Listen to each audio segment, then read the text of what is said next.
So I know I said I was going to do a lot of the stitch welding, but since I got caught up on the manifolds and doing the whole turbo setup, got some help. Adele is stitch welding the chassis for me, which is awesome. Luke did a lot of the cleaning, and Luke has also been helping fit the rear glass here. I think he's already done with it. We're just waiting in for some riv nuts to show up. I think he's put a few in already. Yeah, he's already riv nutted the top. Yeah, Luke's already put some riv nuts in the top. And what that does is that essentially you just rivet these in, and it gives you a threaded M5 bolt, and then we just maybe get to bolt the whole rear polycarbonate glass down. And so he's fit a lot of that already. And since it's been fit, once it's down and mounted all the way down, then Tommy can get on with the ducting. But fancy positions over here.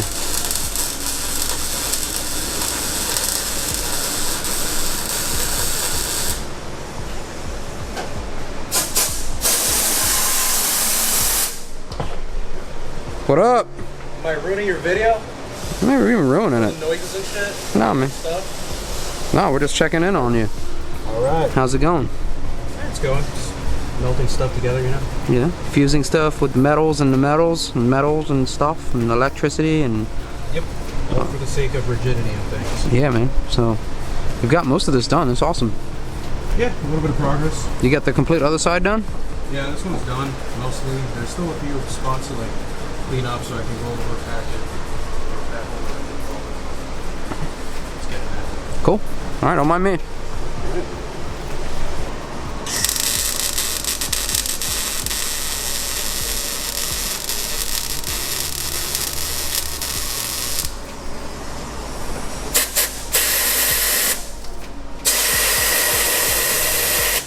Don't start a fire.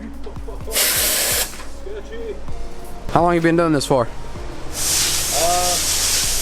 I mean, I probably started welding maybe like 6-7 years ago, but nothing really serious. Just kind of little projects like this here and there, but yeah. So I would say 6 years, but I have definitely not practiced all 6 years. Like, it's just... So let people judge your welds then. I'll go scrutinize them. Don't forget to comment on how crappy his welds are. I'm just kidding. He's doing an amazing job. These welds look... Yeah, this is not technically like weld. No, of course. Like, this is all the dirtiest, nastiest. You can't get all the crap out of there. Oh yeah, no, yeah. There's still a bunch of like gunk in between the seams and like sure. paint and stuff. So there's a lot of popping and kind of just gotta ride it out. Yeah, man. Cool. I mean, it's doing its job. So. Well, while he's doing that, I've pretty much come to the end of my manifolds and white pipe. Manifolds are done, welded, flat, and I'm done with my white pipe. It's all pretty much tacked in spot here, and I just gotta take it out and finish welding. Pretty cool.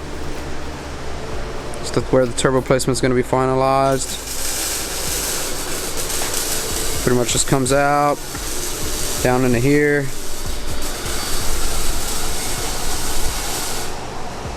I've already checked that the compressor housing fits, and intercooler piping is gonna pretty much come out here, wrap around, and I think we're gonna get a top facing one just to go up straight into the throttle body. So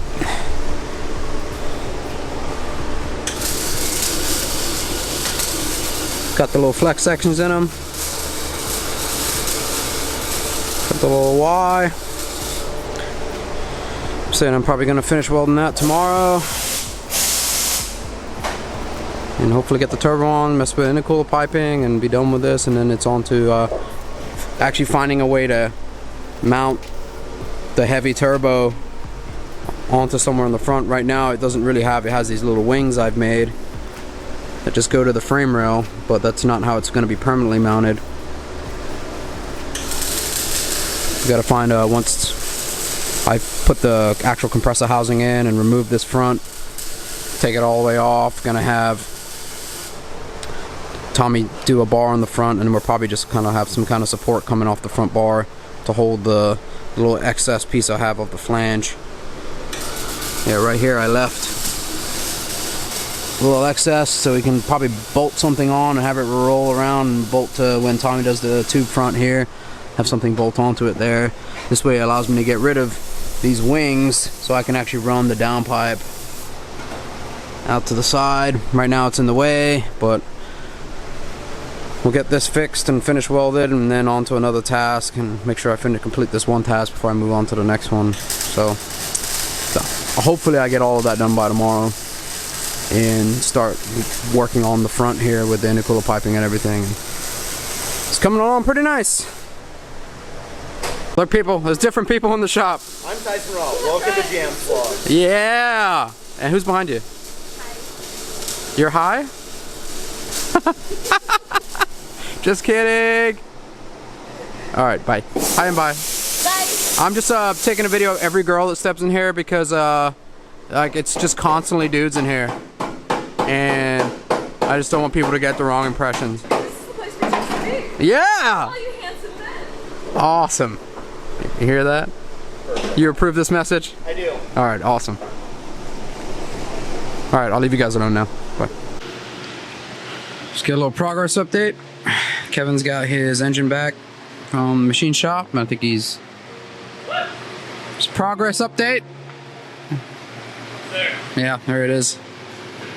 He's gonna probably assemble it tomorrow. He's got most of his stuff back in the rear here. He's got his dry sump tank back in, his nitrous bottle, his battery, fire suppression. Yeah. That's the trans tunnel I painted the other day. Got his engine bay resprayed. He's got most of his lines back in, and I think he's gonna just go ahead and get the mounts, made some taller mounts for this to go in. He's already rebuilt his transmission, so he's looking all in pace here. Let's go check the progress on the Z. I've made a new mount here. It runs off the sway bar. That will allow me, well, it did allow me, as you can see, to mount the complete turbocharger here. Air filter, got the space to remove it. I've actually got the Y pipe completed. I just gotta weld it, so not completed. I've got it all mocked up and tacked together, and that's what I'm doing right now. The reason I had to do this is because I used to have this coming from the T4 flange up to the frame rail areas as its mounting points, and Tommy's gonna actually go ahead and cut these off right here. So I needed a new location for it, which was down here, so that's why I did that. And it's got a little stand. It's hold the turbo, put a couple tacks on the turbine, make sure it doesn't pivot and rock around. It's pretty solid there, and that will allow him to make his front bar and his upper bar. And when I get the intercooler mounted, allows me to do some piping on it. And that's all gonna happen in the next couple days, so it's gonna be a lot of progress. Right here, Brandon took the subframe out. We've gone ahead and got all our axles and drive shaft measurements already, and now Tommy's gonna notch the rear, and he's gonna add this bar to brace back into here, and this will be ready to go back in. Axles are on their way, I believe. Actually got a little even more progress done in the rear. As you can see, Tommy has started mounting the over fenders, the rear bumper, which we're just running like an OE replacement bumper with like added little valances on it, because we know we're just gonna smash this up. So he's already got the process started on fastening. We like to use these quarter turn fasteners here. These are the ones we use for mock-up. I think we're actually going to use the aluminum black anodized one on this car, so they kind of blend in a little bit.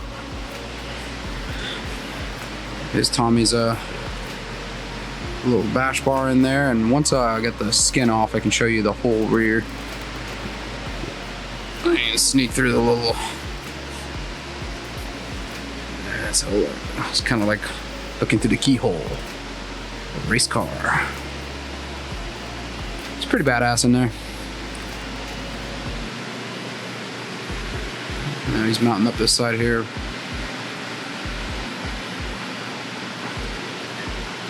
Saying he's got jack point done right there. Looks like a lot of room when there's no subframe in, but it's all coming together.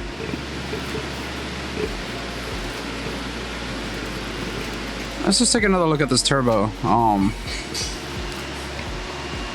It doesn't look that large, right? Like, I mean, it looks like a massive hands, but it's a very large turbo. This is actually a 5-inch filter. It's got a 4-inch exit for the downpipe. So what's crazy is it's a GT47, or is it GT45 turbo, and it's gonna spool instantly on this V8. I mean, the thing's almost the size of my hand. Imagine having a turbo the size of your head with no lag. That's what this is. Can't wait to show you guys like the actual setup of it when it gets going and when it starts spooling. I'll throw some data up of where the RPMs, when the turbo starts coming in, how much boost we have. We asked Brandon how he feels, if it has any lag, which I highly doubt. And we'll see I'm actually gonna put a back pressure gauge in here, EGT sensors and everything. I don't think we're actually gonna wrap the headers or the white pipe. I'm gonna try to get them ceramic coated, so hopefully there's still enough time to do that, and hopefully it looks super cool. But once we get in there, we can discuss more about the efficiency of this turbo in relation to the size of the engine and how well it's doing. And it's crazy that's all going to happen in a couple weeks. So it is going to happen. Engine should be here shortly.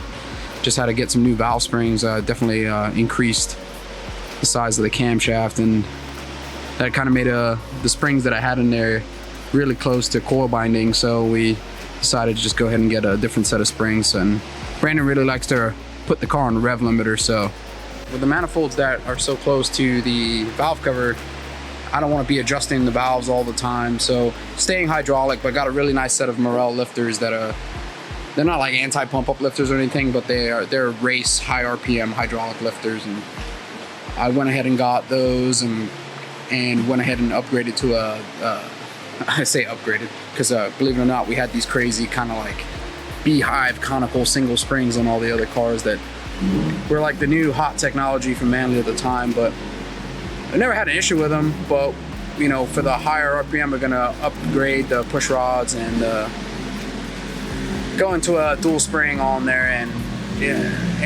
got the camshaft where Brandon likes it to be, got a lot higher in the RPM. So did a few things on those upgrades, and should turn out pretty well. I think he's going to be super happy with it. But once again, we'll see it testing. I'll give you guys all the data about that, see where it's making power, show you guys on the dyno where it's making the power and when the boost is coming in. And I think I nailed it with the setup on this one. But unlike Kevin, who's always got the RPMs but no low end torque. Kevin, it's not nice.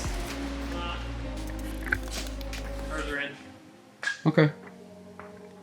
Well, I guess it's a night. Good night, Kevin. Say goodbye, Kevin. Kevin.